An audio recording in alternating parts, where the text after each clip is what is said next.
I am Satya Chaudhary and today we'll be discussing about the end of the world. So let's jump to Norse mythology straight away, and here we have Asgard. You must have heard about in the Avengers movie, but yes, let's talk about Norse mythology first. So what is mythology? Mythology are the set of beliefs. They are some stories which have some truth, but on the other hand they are not documented or verified or can be proved. So in Norse mythology we have this Asgard, and which is the ruler of Asgard is Odin, and Odin has a son called Thor, yes, the great hammer wielding warrior. And as per Ragnarok prophecy, there was a prophecy regarding Asgard that the end of Asgard will take place and the end would be Ragnarok. So during Ragnarok, what would happen? A demon named Surtur will push his throat through the heart of Asgard, and Asgard will be thrown into pieces. So that happened. Now everything that is created in this universe has to die. Everything which takes birth has to die someday or the other. So this poem is about that particular death. But Robert Frost over here presents his views in kind of a debate. He kinds of debates the things, the two prophecies, or he debates that how the world is going to end. Now let me give you a brief introduction regarding this particular poem. This particular poem is divided into two parts and has two main, you can say, dialogues. One dialogue says that the world will end in fire, and the second one says the world will end in a cold death or by ice. So these are the two point of view that Robert Frost is presenting, and these ideas he got from Dante's Inferno. So Dante was a very famous writer, and he wrote about this nine levels of hell. So all these 9 levels of hell can be correlated with these 9 lines in the poem. So this is again a food for thought. So you can correlate between these two concepts of Dante's Inferno and this poem, that is Fire and Ice. So when we're talking about mythology, every mythology or every religion in the world, they have some concept or the other for the destruction of the world. So in Hindu mythology, for example, we have the 10th avatar of Lord Vishnu, that is Kalki avatar, who will come and and will make the changes around. And again in Islamic mythology we have the Judgment Day. Similarly in Christianity we have the Judgment Day coming in. So every religion and every community has their own you can say doomsday, right? So Mayans had their own calendar where they predicted that the world would end in 2012, and there was quite a hype about it back in 2012. So let's jump to our poem now. As I said, this poem is divided into two parts. The first part is talking about fire, and the second part is talking about ice. Now over here let me talk about the symbolism first. So Robert Frost has made a very beautiful symbolism of comparing fire with passion or greed, if I must say, and then in the second paragraph he compares ice with malice, hatred, indifference and insensitivity. So these are the two emotions that he is equating with these two basic elements, that is fire and ice. So these are the symbolisms that he has used. So and also I would like you to think upon all these scientific theories that are out there on the internet as to how our world is going to end. And if you have been watching some of these science shows on the internet or on the TV, you must have come to know about various theories or possibilities as to how the universe or our world is going to end. Some say that the sun will become a big red dwarf, and then it will grow in size and ultimately engulf the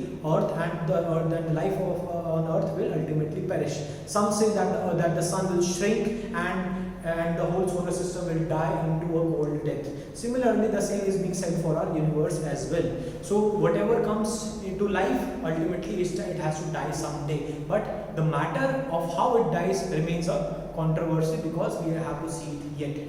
Now, in the first paragraph, some say the world will end in fire, some say in ice. So here he is providing two contrasting views or or two contrasting theories. So again, I must remind you, the figure of speech that is being used, the undercurrent that is over here is allusion. In allusion is a figure of speech where we correlate our concept, our poem with some real life situation. So I am talking about Norse mythology, or if I am talking about the scientific theories that how the world is going to end, that the persona of the poet has incorporated in his poem. So he's saying some say. So some can be anybody. It can be scientist, it can be some wise person, it can be a seer. So we don't know. But yes, these theories are prevalent in reality and are prevalent today as well. So some say the world will end in fire, some say in ice. From what I have tasted of desire, I will hold with those who favor fire. Now here he is saying that yes, I agree that the world can end in fire, or he is equating, when we are talking about fire, he is equating fire with passion, with greed. So and also with excessive gluttony, or to accumulate everything. Now we know that as humans, as we have entered the Anthropocene, as we talked about in our last video, we have already made excessive utilization of the resources, and for what? For profit. As Mahatma Gandhi said, earth provides for everybody's need but not for everybody's greed. So this is what Robert Frost is talking about. So he is saying that that he knows from the point of view of desire that yes, the earth will end be due to lack of resources, due to the greed of all the human beings that are there on the earth. And we can see in the prevalent scenario that yes, this point is coming to fruition.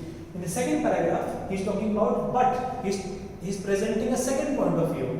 And in this second point of view is giving earth or our planet or the world a second chance. And he is saying that if our world has to die or it has to perish one more time, then despite of fire, ice would again be equally damaging, would be equally you can say would be equally, it would bring about the destruction. But if I had to perish twice, I think I know though enough of hate to say that for destruction ice is also great and would suffice. So he is saying that for the destruction of the world a second time, ice would again be a very potent tool. And if you are comparing, if you are talking about the symbolism, so ice is compared to hatred, it is compared to envy, it is compared to malice and insensitivity. So somebody has an accident, so we are insensitive towards them. Somebody is suffering from some condition, we have insensitivity towards those people.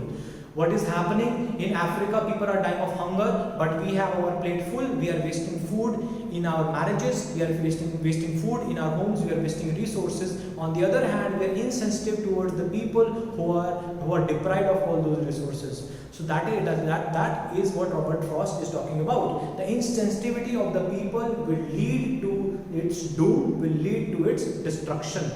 So this is the second point that he contests in his poem. Now let's talk about the poetic devices used in our poem. The first one, as we talked about, was symbolism. The second most important is the imagery. So Robert Frost makes use of his words, and through those words he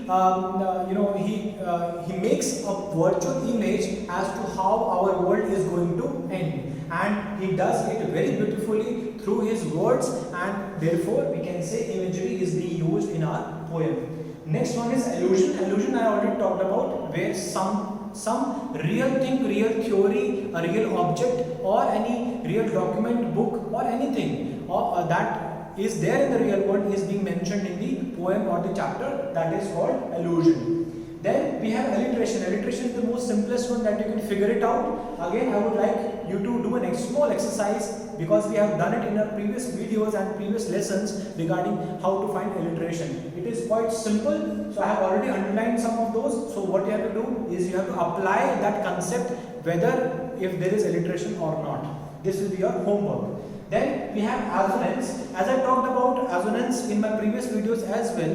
In assonance, we have twin figures of speeches, which is assonance and consonance. So consonance relates to the consonant sound, and assonance relates to the vowel sounds. So in this particular line, as we can see, the vowel O is repeated again. The stress is being given on this particular sound. So we can say that there is assonance because of the use of the O vowel sound. Now let's come again to enjambment. Enjambment is another figure of speech which is not new to you. So enjambment is used when a particular line is being broken up and it is pushed into the next line. So a set part of one line is made the next part of the next consecutive line. So we have two places where we have enjambment in this poem. The first one is over here. From what I have tasted of desire, I hold with those who favor fire. Over here we have enjambment, and here also to say that for destruction, ice is also great. So this particular line was one and was broken up into two lines. So here we have enjambment as well. Now regarding anaphora we talked about in one of the lessons earlier also. Anaphora is different from repetition. In anaphora is quite peculiar, but it relates somewhere to repetition as well. But here you can say, some say, and in the next consecutive line they are the same set of words, that is some say. So when a set of word or any word is repeated in the consecutive line, but you can say the catch over here is that the word should be the first word in the sentence. So or on the verse. So in the first verse, the first words in the consecutive lines are being the same. So here we can say the poet has used the use of anaphora. Now let's talk about personification. Personification is giving innate qualities to things that are inanimate. That means giving qualities of living things to non-living things. So here, when we are equating, when there is symbolism between fire and desire, and we have symbolism between, or we have transfer qualities between ice and indifference or malice or hatred, that means the poet or the persona is giving those qualities, those human emotions to these two things, that are fire and ice. So fire and ice are quite, you can say they are non-living obviously. So when we are giving those human qualities, those human emotions to these two things, then we can say the poet has used personification, right? So these were the few concepts that were related to this thing. Your creative writing homework would be to figure out the different theories that are going on. I would like you to base your research on two pertinent you can say branches. First one is mythology, and second one is your scientific theories or hypotheses. So you have to write a short paragraph on how the world is going to end, and then you have to contrast them both. On the second hand, you have to write about, you have to compare between the different you can say doomsday theories or conspiracies about the world from various religions or you can say communities of the world. So you can draw similarities also, that would be great. So you would have a wider understanding of how people think around the globe. So you will have something to figure out as how people think, and they as community have somewhere undercurrent that yes, how the world is going to end. So you will gain something out of it. This is your creative homework, right? So this was all about it. So I wish you that you connect all the dots. We have started from a very interesting topic, that was Ragnarok. So I would prefer you to start with Norse mythology. Then from the next point you can move on to Indian mythology and its doomsday or its judgment day, right? So I would wish you all the best for the coming days, and I will wish you happy learning. Thank you all of you.